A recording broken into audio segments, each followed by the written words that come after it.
Elə ordumuz 2 il öncə Azərbaycan-Ermənistan şərti sərhədinin Daşkəsən, Kəlbəcər və Laçın rayonları istiqamətində düşmənin diversiya qruplarının təxribatının qarşısını aldı. 2022-ci il sentyabrın 12-dən 13-ünə keçən gecə erməni diversiya bölmələri müxtəlif istiqamətlərdə Azərbaycan ordusunun bölmələrinin mövqeləri arasındakı ərazilərin və təminat yollarının minalanmasını həyata keçirib. Ermənistanın məhz bu əməli və geniş miqyaslı təxribatı döyüş toqquşmasına səbəb olub. Bu döyüşlərdə Ermənistanla şərti sərhəddəki 8 strateji əhəmiyyətə malik yüksəklik nəzarətə götürüldü. Düşmən 400-ə yaxın canlı qüvvə itirdi.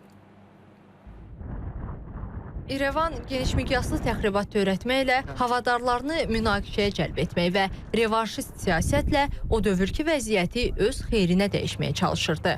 Ermənistan tərəfi bununla da kifayətlənməyib, Qarabağa mina və hərbi sursat daşımağa davam edirdi.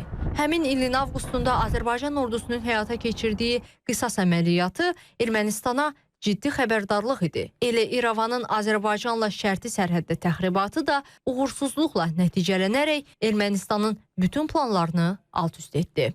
Bununla da həm Ermənistana, həm də Ermənistan himayədarlarına mesaj verildi ki, revanşçı hisslərlə yaşamaq və revanşizm metodlarının irəli sürülməsi nəticə etibarilə Azərbaycan ordusunun daha böyük üstünlüklər əldə etməsi ilə nəticələnə bilər. Təbii ki, Praqa görüşündə artıq Ermənistanın Azərbaycan ərazi bütövlüyünü qəbul etməsi Azərbaycanın məhz həyata keçirdiyi bu siyasətin nəticəsi idi və Ermənistan Azərbaycan ərazi bütövlüyünü özü istəyərək deyil, buna məcbur olaraq və beynəlxalq hüququn norma və prinsiplərini nəzərə almağa məcbur olaraq qəbul etməyə məcbur oldu.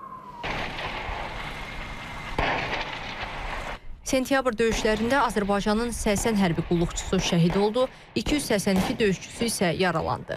Düşmənin isə xeyli sayda hərbi texnikası, milyard dollardan artıq dəyəri olan raketləri, rəsmi rəqəmlərlə 220-dən çox, əslində isə 400-ə yaxın canlı qüvvəsi, çox sayda hərbi obyekti və onlarla postu məhv edildi. Yüzlərlə hərbçisi yaralandı. Ümumilikdə qarşı tərəfin 53 döyüş mövqeyi, 2000 atan atəş mövqeyi, 8 strateji əhəmiyyətə malik yüksəklik nəzarətə götürüldü. Zod istiqamətində yerləşən 538 əlahiddə dağıtıcı briqadasının daimi dislokasiya məntəqəsi, 2 ədəd S-300 və 2 ədəd S-125 divizionlarının start mövqeləri darmadağın edildi. Sərhəd boyunca əldə etdiyimiz mövqelər imkan verir ki, biz istənilən erməni təxribatını qabaqcadan görək və lazımi tədbirlər görək. Tamurov dağından Araz çayına qədər Azərbaycan-Ermənistan sərhədində biz əlverişli mövqelərdəyik və bu mövqelər bizə həm hərbi üstünlük verir, həm böyük əraziyə vizual nəzarət imkanı yaradır. O cümlədən önəmli kommunikasiya xətlərinə nəzarət etməyə imkan verir və biz artıq bu bölgələrdə yerləşirik.